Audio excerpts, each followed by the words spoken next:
So today we spend about $3 billion a year on efforts to address and solve aging. And I'm just going to limit this to speaking about aging because aging is the primary cause of suffering and death in the world. And so what is that composed of, that $3 billion? Well, there's some money coming from ultra high net worth individuals, billionaires or very wealthy people.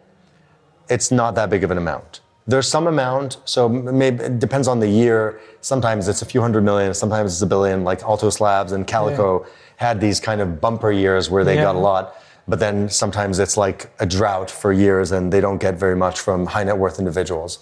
Then you have biomedical R&D, which is funded by the government. In the United States, that's about $350 million a year, depending more or less, give or take, from the NIH through the NIA, which has a budget of about 3 point something billion. So it's about 10% of the National Institute of Aging's budget actually goes to what we Vitalists would consider basic R&D in aging. And then you can imagine, well, you know, maybe in the rest of the world combined, there's as much as in the US when you think about that. And then you have the private industry, all the companies, you know, maybe 150 companies that are doing something associated with longevity, like how much does that add up to, you know, maybe $500 million, depending on the year, et cetera, right? So if you think about increasing that, what could you do? Well, let's look at a few examples. So the House Appropriations Committee, which influences the budget of the NIH, has 17 members. If a few of those members decided that it's important to dedicate more capital towards aging within the NIA and wanted that to be a mandate, then it's plausible that the amount that goes to the NIA, to aging in the NIA, could maybe double or maybe a little more. So with that, so basically you're just reorganizing the pie. You're not really increasing the budget that much. By the way, the NIH's budget, which is about 60 billion today, in some years is increased by more than inflation. So in other words, if inflation is, let's say, 2%, the budget sometimes increases by as much as 4% or 5%. And if you look at the NIH website budget over time, the NIH budget on their website over time, it's just been growing and growing. And so you can imagine some of it is new funding, some of it is maybe reorganizing some existing funding, but that could maybe double or triple the amount going towards this purpose. Secondly, you may have heard of ARPA-H, ARPA Health, so DARPA is for health. So the idea there is to spend $3 billion, 30 projects, 100 million each. That's kind of a rough understanding that I have of this. Typically, and you see this, for example, in the Apollo project, for every dollar that you spend, you get about $7 to $14 in spillover effects in private industry innovation. And so how much of that 3 billion will actually go into things that matter for what we care about? Hard to say, but maybe 5% or 10%. I mean, let's be pretty pessimistic or realistic about it. But if you get a multiple of maybe 7x of those very innovative things, you could get to an extra billion. Then you have private industry. And as private industry shows more progress, and we are seeing some progress, it's painfully slow, but the more progress we see, the more investment you'll see there. So maybe it'll go from 500 million within 5 years to $1 billion or $1.5 billion. And then finally, ultra high net worth individuals, there are many other things we could talk about, but just to kind of think, how could we go from where we are now to, let's say, 10 billion a year? And then we'll talk about $1 trillion in a second. So there are 4 or 5 billionaires who are, I believe, very committed to this. And there are maybe another 20 billionaires who have invested anything into this category from a science and innovation perspective. That number of billionaires, 20, 30, represents about 0.5%, so 1 in 200 billionaires worldwide or so. It depends which resource you count on. Let's say maybe even 1% of billionaires.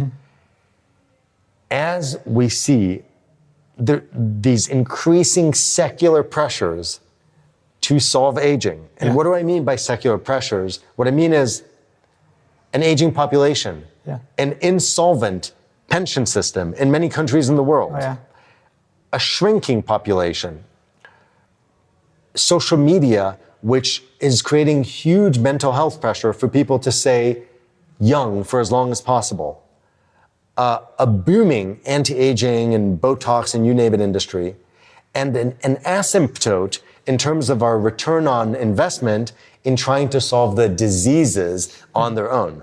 So we're putting more money and we're just not getting results.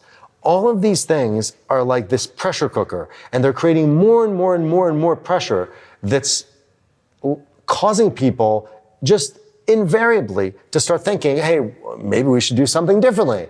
Because, you know, aging, hey, it's a big problem. It's hurting us here and here and here and here and here. Outside of all these, outside of the ethical perspective of like, I don't want to lose my loved ones, and I personally don't want to be decrepit, etc. Completely unrelated to that. These are secular pressures, and they're growing very strongly. And that's why I don't think it's any accident that Brian Johnson and Don't Die, and David Sinclair and Lifespan, and Peter Attia and his version, I mean, he doesn't say that, you know, we should defeat death, but he says we should all live to 100, you know, we could all live to 100, centenarian Olympics, etc. Does it sound like a coincidence that all of this is starting to happen in the last 5 years? I just don't buy it. And so my assessment there is that it's likely that that number of 4 billionaires who are very committed might double or might triple. And who knows, maybe one of those billionaires is a mega billionaire. And then if you catch one of those whales, that might dramatically impact the funding. So that's how you can get to maybe 3 to 10x from where we are today. How do you get to $1 trillion? I think to do that, you really need a mental shift. So at the government level, you would need something like an Apollo project. The Apollo project got about $60 billion, and it lasted for about 10 years or so. You know, we're talking about tens of billions that need to be committed by the government per year, at least, probably more, maybe 30 to 80 billion per year by the US. This is just the US with the Apollo project. And then you have to assume that the rest of the world is another US. So 2x, whatever that number is. So let's imagine that number is as high as 80 billion. And how would that happen? You would actually have to have quite a few Congress people in the US and a president who is open to these ideas. And so there's a big question, how do we get there? But it's also, you know, the Apollo program, right? Did the US suddenly become like, change its system of government? Or like say, hey, now we don't do capitalism anymore? No, the Apollo program happened, and for 99% of Americans, it's as if nothing changed. They were living their lives, they were doing their jobs, they were going to college and all that stuff. And in the meanwhile, the government was pouring a lot of money there, and then 10 years later, there was a man on the moon, you know? So it is feasible to imagine that kind of investment without some sort of what you would think of as a political revolution of the, let's say, very disruptive kind, but more of a revolution, more like this women's suffrage movement, which is just like more of a change in priorities. That's on the government side. Now, imagine that you're getting a 7x multiple on that on the private side because of all the investment that moves, et cetera, et cetera. And then imagine what that does to high net worth individuals. And all of this combined would happen by definition, because if there's that much acceptance of this with regulatory changes that make it easier to speed up innovation. So those are some of the things that we think about a lot.